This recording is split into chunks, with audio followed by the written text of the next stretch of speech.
اعوذ باللہ من الشیطان الرجیم بسم اللہ الرحمن الرحیم وَإِذْ قَالَ إِبْرَاهِيمُ رَبِّ اجْعَلْ هَذَا الْبَلَدَ آمِنًا، یہ سورہ بقرہ کا جو رکوع تھا 15واں، اس سے ملتا جلتا یہ مضمون آ رہا ہے۔ اور یاد کرو جب کہ کہا تھا ابراہیم نے، اے میرے رب اس گھر کو، اس شہر کو، مکے کو بلدن آمنا، البلد آمنا، اس کو بنا دے امن کی جگہ، وَاجْنُبْنِي وَبَنِيَّ أَن نَعْبُدَ الْأَصْنَامَ، اور بچائے رکھ مجھے بھی اور میری اولاد کو بھی کہ ہم بتوں کی پرستش کریں۔ تو دنیا میں سب سے زیادہ جو بھی گمراہی رہی تھی، جیسا کہ میں نے عرض کیا، پری ابراہمک جتنی تاریخ ہمارے سامنے بیان ہوئی ہے حضرت ابراہیم سے پہلے کی، تو گمراہی ایک ہی تھی اور وہ شرک تھا، بت پرستی تھی۔ قوم نوح کی بھی وہی تھی، قوم ہود کی، قوم صالح کی۔ تو حضرت ابراہیم علیہ السلام کے زمانے میں بھی بت پرستی تھی، انہوں نے بتوں کو توڑا ہے، بہت بڑا بت خانہ تھا۔ پھر وہ ستاروں کو بھی پوجتے تھے، پھر ان کے ہاں وہ سیاسی شرک بھی تھا کہ نمرود جو ہے وہ دعویٰ کرتا تھا کہ مجھے اختیار مطلق حاصل ہے، جس چیز کو چاہوں میں حکم دوں، جس چیز کو جائز چاہوں کروں اور جس چیز کو چاہوں ممنوع قرار دے دوں۔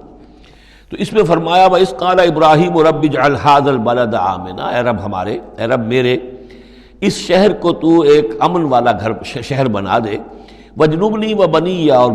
مجھے اور میری نسل کو، جس کو میں یہاں آباد کر رہا ہوں، اس سے بچائے رکھ کہ ہم بتوں کی پرستش کریں۔ رب انہن اضللن کثیرا من الناس، پروردگار ان بتوں نے پہلے بھی بہت سے لوگوں کو، انسانوں کی عظیم اکثریت کو گمراہ کیا ہے۔ فمن تبعنی فانہ منی، تو جو کوئی میری پیروی کرے، میں نے شرک سے اجتناب کیا، میں نے تمام ہر نوع کے شرک سے میں نے اپنے آپ کو پاک کر لیا ہے۔ اب جو لوگ اسی طرح میرے راستے پر چلیں، اسی طرح شرک سے دور رہیں، توحید کے راستے پر گامزن رہیں، تو وہ تو میرے ہیں ہی، مجھ میں سے ہیں، ان کے ساتھ تو تیرا وہ وعدہ جو ہے وہ پورا ہوگا۔ لیکن وَمَنْ عَصَانِی، جو میری نافرمانی کرے، غلط راستے پر چلے، فَإِنَّكَ غَفُورٌ رَحِيمٌ، تو غفور الرحیم ہے۔ اب یہ بھی سمجھیے کہ اپیل کی شکل میں ہے کہ گناہ گاروں کے لیے بھی حضرت ابراہیم اواہ حلیم منیب، یہ الفاظ ہم پڑھ چکے ہیں، بہت ہی یعنی نرم دل، بہت شفیق، بہت رؤوف، اور یہی وہ انداز ہے جو حضرت عیسیٰ علیہ السلام نے اختیار کیا یا کریں گے وہ قیامت کے دن۔ ان تعذبہم فانہم عبادک وان تغفر لہم فانک علی کل شیء قدیر، اگر تو انہیں عذاب دے تو تیرے بندے ہیں، جس طرح چاہے عذاب دے، تیرا اختیار مطلق ہے، لیکن اگر تو معاف کر دے تو بہرحال تیرے اس اختیار کے اوپر بھی کوئی شخص نہیں ہے کہ جو اعتراض کر سکے، تجھے ہر شے کی قدرت اور اختیار حاصل ہے۔ تو یہاں بھی وہی انداز ہے، فمن تبعنی فانہ منی ومن عصانی فانک غفور رحیم، ربنا انی اسکنت من ذریتی بواد غیر ذی زرع عند بیتک المحرم، اے رب ہمارے، میں نے اب یہاں ربنا آ گیا ہے، اس میں معلوم ہوتا ہے کہ حضرت ابراہیم کے ساتھ حضرت اسماعیل بھی شامل ہو گئے، ابھی تک اس میں رب چل رہا تھا۔ ربنا انی اسکنت من ذریتی، میں نے اپنی اولاد، اپنی نسل کی ایک شاخ کو، من ذریتی، اپنی نسل کی ایک شاخ کو آباد کر دیا ہے، بواد غیر ذی زرع، اس وادی غیر ذی زرع میں، جہاں کچھ پیدا نہیں ہوتا، کوئی نباتات نہیں ہے، کوئی درخت نہیں ہے، کچھ نہیں ہے، بالکل ایک بنجر علاقہ ہے، کوئی پیداوار نہیں، عند بیتک المحرم، تیرے پاک گھر کے پاس، تیرے محترم گھر کے پاس۔ جیسا کہ میں نے پہلے بھی عرض کیا تھا، بات صحیح یہی معلوم ہوتی ہے کہ یہ حضرت آدم علیہ السلام کا بنایا ہوا گھر ہے، البتہ یہ کہ امتداد زمانہ سے یہ گر چکا تھا اور کچھ سیلاب کی وجہ سے ساری بہہ گئی تھی اس کی دیواریں، صرف یہ کہ کہیں اس کی جو بنیادیں تھیں وہ باقی تھیں، جن کی کہ تعمیر کی ہے حضرت ابراہیم اور حضرت اسماعیل نے۔ وَإِذْ يَرْفَعُ إِبْرَاهِيمُ الْقَوَاعِدَ مِنَ الْبَيْتِ وَإِسْمَاعِيلُ رَبَّنَا تَقَبَّلْ مِنَّا إِنَّكَ أَنْتَ السَّمِيعُ الْعَلِيمُ، تو تیرے اس محرم اور محترم گھر کے پاس میں نے لا کر اپنی نسل کی ایک شاخ کو آباد کر دیا ہے،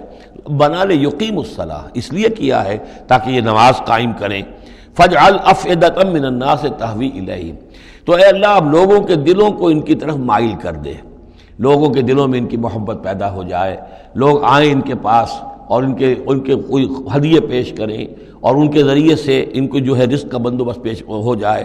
فَاجْعَلْ أَفْئِدَةً مِّنَ النَّاسِ تَهْوِي إِلَيْهِمْ، تو اب کر دے لوگوں کے دلوں کو کہ وہ مائل ہو جائیں ان کی طرف، وَارْزُقْهُم مِّنَ الثَّمَرَاتِ،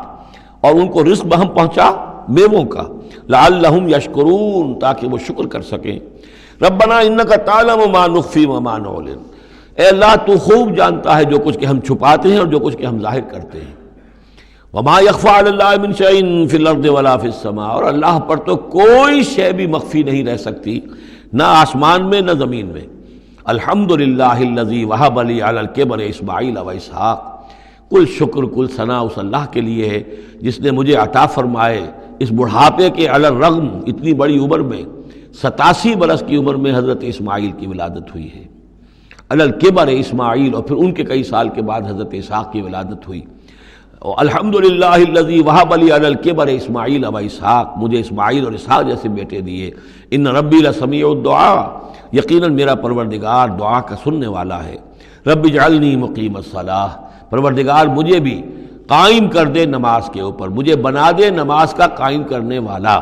یعنی مجھے توفیق دے کہ نماز کا پوری طور سے قائم رکھوں۔ ومن ذریتی، اور میری نسل میں سے بھی، میری اولاد میں سے بھی جو نماز کے قائم کرنے والے ہوں۔ ربنا وتقبل دعا، اور اے رب ہمارے اس دعا کو شرف قبول عطا فرما۔ ربنا اغفر لی، پروردگار بخش دے مجھے، ولوالدیّ، اور میرے والدین کو، وللمؤمنین، اور سب ایمان والوں کو، یوم یقوم الحساب، جس دن کے وہ حساب قائم ہو۔ صدق اللہ العظیم۔